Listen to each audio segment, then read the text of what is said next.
Israeli सेना ने Gaza पर हवाई हमलों का जवाब दिया और जमीनी आक्रमण शुरू किया। हमास द्वारा संचालित सरकार के अनुसार गाजा में 18,600 से अधिक लोग मारे गए हैं। 7 दिनों तक चले अस्थायी संघर्ष विराम के दौरान हमास ने 105 बंधकों को रिहा कर दिया और बदले में इजराइल ने 240 फिलिस्तीनी कैदियों को रिहा कर दिया। लेकिन बात करें अब की, तो इजराइल और हमास की जंग ने अब एक नया रूप ले लिया है। उनकी जंग एक बार फिर से शुरू हो गई है। साथ ये नया रूप अब इजराइल और हमास के लोगों के लिए जानलेवा साबित हो रहा है।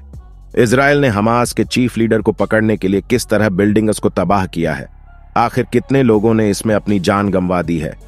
अगर आप भी जानना चाहते इन सवालों के जवाब तो हमारे साथ इस वीडियो में एंड तक बने रहिए। दोस्तों, यह बात है 1987 की, जब हमास का गठन किया गया था। तभी एक 25 साल के लड़के के हाथों में इसकी बागडोर थी और उसी ने हमास का एक ग्रुप बनाया था जिसका नाम रखा गया था अल्माज। इसका मकसद ऐसे लोगों को सजा देना था जो इजराइल के साथ प्लान बनाकर फिलिस्तीन को धोखा देते थे। इस ग्रुप को बनाने वाले शख्स का नाम है अब्बू इब्राहिम के नाम से भी जानते हैं। इसके अलावा मोहम्मद देव के बाद अगर हमास का कोई मास्टरमाइंड है तो वह याहिया सिनवार ही है। यही हमास की सारी सैन्य ऑपरेशन को अपने मुताबिक चलाता है। 7 अक्टूबर को हमले से तो आप लोग भी समझ ही गए होंगे कि किस तरह याहिया ने बिना किसी को खबर लगे अचानक इसराइल पर हमला बोल दिया था। उसके मास्टरमाइंड दिमाग की वजह से इसराइल उसका खात्मा करना चाहता है। उसे लगता है कि अगर याहिया नहीं रहा तो हमास के लड़ाकू को कौन डायरेक्शन देगा, कौन उन्हें समझाएगा। फिर उसके बाद सिर्फ मोहम्मद डेफी बचेगा जिसका केवल एक ही फोटोग्राफ मौजूद है और उसे आज तक किसी ने देखा भी नहीं है। उसका ना ही कोई इंटरव्यू है और ना ही उसकी कोई वीडियो आज तक सामने आई है। अगर बात करें हमास के राजनीतिक लीडर इस्माइल हानिया की, तो वह कतर में बैठा हुआ है और उसका काम सिर्फ पॉलिटिकल मैटर्स को देखना है और जो कम इंसान को आता है वह सिर्फ वही कर सकता है। इजराइल इस बात को अच्छी तरह से जानता है कि इस्माइल हानिया हमास के लड़ाकू को डायरेक्शन नहीं दे सकता है और ना ही वह किसी तरह की युद्ध की तैयारी करवा सकता है। प्लानिंग करने में तो सिर्फ एक ही मास्टरमाइंड है, याहिया सिनवार, और उसका साथ देने के लिए है मोहम्मद डेफी। आपको बता दें 7 अक्टूबर को हुए हमास और इजराइल के हमले के पीछे भी याहिया को ही जिम्मेदार माना जाता है। याहिया के इस हमले की वजह से 1200 से ज्यादा इसराइलियों की जानें जा चुकी है। IDF के चीफ ऑन ऑफ स्टाफ फर्जी अलवी ने कहा है कि इस मामले का फैसला याहिया सिनवार ने किया था।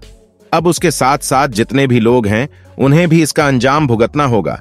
इसराइल ने दोस्तों अब हमास के नेता याहिया सिनवार को ढूंढने के लिए खोजबीन शुरू कर दी है। ऐसे कहा जा रहा है कि सिनवार दक्षिणी गाजा में ही कहीं छुपा हुआ है, इसलिए IDF दक्षिणी गाजा की उन इमारत को नष्ट कर रहा है जहां हमास और उसके के लीडर के छुपे होने की आशंका है। इजराइल के खुफिया अधिकारी से पता चला है कि सिनवार को ढूंढने के लिए इसराइल डिफेंस फोर्सेज की कई टीमों को लगा दिया गया है। साथ ही सिनवार को ट्रैक करने के लिए खुफिया मिशन भी चलाया जा रहा है। कुल मिलाकर इजराइल का मकसद हमास को कमजोर करना और उसके लीडरों को खत्म करके हमास को धीरे धीरे खत्म करना है। इसके लिए इजराइल ने अब दक्षिणी गाजा को अपना निशाना बनाया है। साथ ही इजरायली रक्षा बलों ने अटैक से पहले अस्पतालों, शॉटर कैंपों और शहर में दोबारा नए निर्देशों के साथ पर्चे गिराए। उन पर्चे में लिखा था कि बाहर मत निकलो, बाहर जाना खतरनाक है। इजरायली आर्मी प्रमुख जनरल हर्जी हल्बी ने बताया कि हमने उत्तरी गाजा के कई इलाकों को आतंकियों से मुक्त कर दिया है। अब हम हमास के खिलाफ दक्षिणी गाजा में कार्यवाही कर रहे हैं, जिसके बाद इजराइल और हमास में एक बार फिर से युद्ध शुरू हो गया है। युद्ध में दोस्तों अब तक दोनों साइड से 16,000 से ज्यादा लोग की मौत हो चुकी है। इस बीच इजराइल ने गाजा के रफा में एक बहुत बड़े अटैक को अंजाम दिया है, जिसमें एक बिल्डिंग पूरी तरह से तबाह हो गई है। मलबे में कई बच्चे भी नीचे दब गए थे, जिन्हें कड़ी मशक्कत के बाद बाहर निकाला गया, लेकिन दोस्तों उन्हें बचाया नहीं जा सका। ऐसा बताया जा रहा है कि युद्ध में अब तक 7,112 बच्चों की और 4,885 महिलाओं की जान जा चुकी है। हजारों की तादाद में लोग लापता है। हो सकता है कि वह सभी मलबे के नीचे दबे हुए हो। इतना सब कुछ करने के बाद भी इसराइल अभी तक शांत नहीं हुआ है, बल्कि वह अभी भी दक्षिणी गाजा पर लगातार एयर स्ट्राइक कर रहा है और वहां की इमारतों को निशाना बना रहा है। इसके अलावा IDF ने अब हमास की सबसे बड़ी ताकत को, यानी उसकी सुरंगों को पूरी तरह से बर्बाद करने का फैसला कर लिया है, ताकि हमास के लड़ाकू को ज्यादा से ज्यादा कमजोर किया जा सके। लेकिन इसके बदले में इसराइल को भी हमास के लड़ाकू का सामना करना पड़ रहा है। उसे हमास की तरफ से भी कड़ी चुनौतियां मिल रही हैं। हमास के लड़ाकू यहां भी इजराइल के सैनिकों को इस तरह से चकमा दे रहे हैं, जिस तरह से उन्होंने सैनिकों को उत्तरी गाजा में अपने पीछे भगाया था। साथ ही अल कासम ने एक के बाद एक कई रॉकेट इजराइल के इस इलाके पर दागे हैं। हमास के रॉकेट की वजह से इजराइल के बियरशेवा इलाके में तबाही का दर्दनाक मंजर देखने को मिल रहा है। हमास ने कहा कि जिस तरह इजराइल ने दक्षिणी गाजा में हमले किए थे, अब यह हमारे हमले उनका जवाब है। साथ ही IDF ने यह दावा किया है कि हमास ने इजराइल की तरफ रॉकेट लॉन्च तो किए थे, लेकिन उनमें से 7 रॉकेट इजराइल के एयर डिफेंस सिस्टम ने वहीं बीच में रोक दिए थे और इन हमलों में ज्यादा नुकसान नहीं हुआ है।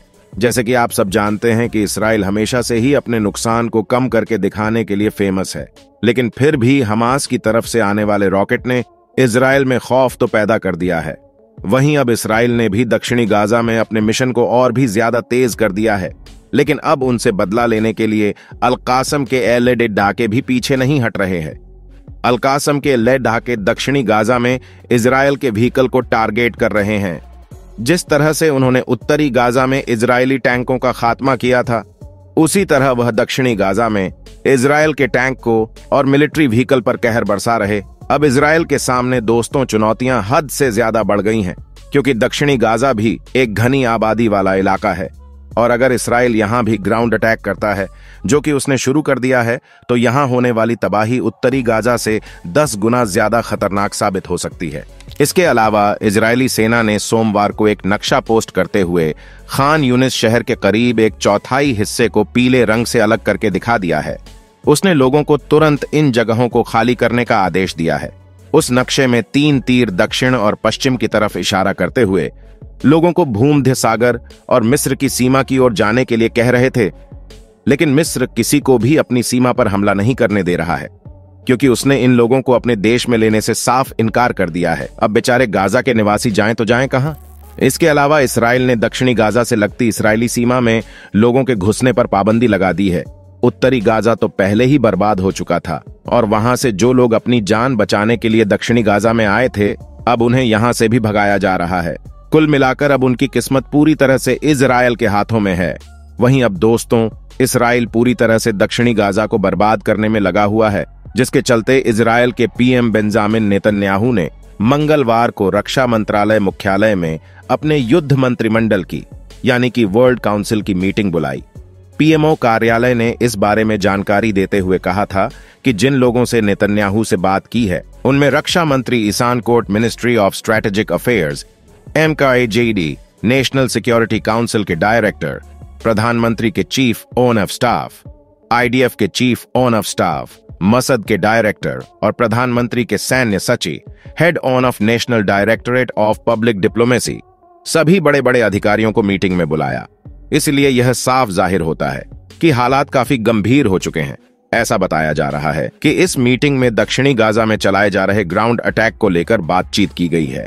साथ ही किस तरह से वहां ऑपरेशन को अंजाम दिया जाएगा, उस पर भी चर्चा की गई है। अगर इजरायली सेना एक बार पूरी तरह से फिर दक्षिणी गाजा की ओर रुख करेगी, तो इसराइल को हमास पर सीधे हमले या अपने बंधक जो हमास के पास मौजूद है, उनको बचाने में से किसी एक को चुनना पड़ सकता है। इससे पहले जब इसराइल एक हफ्ते के लिए खामोश हो गया था, तब उसे अपने 114 बंधकों को रिहाई करने में कामयाबी मिल गई थी, लेकिन अभी भी उसके इतने ही लोग हमास के पास मौजूद है। तो दोस्तों, आज के लिए बस इतना ही। वीडियो पसंद आई तो वीडियो को लाइक, शेयर और सब्सक्राइब जरूर करें। अल्लाह हाफिज।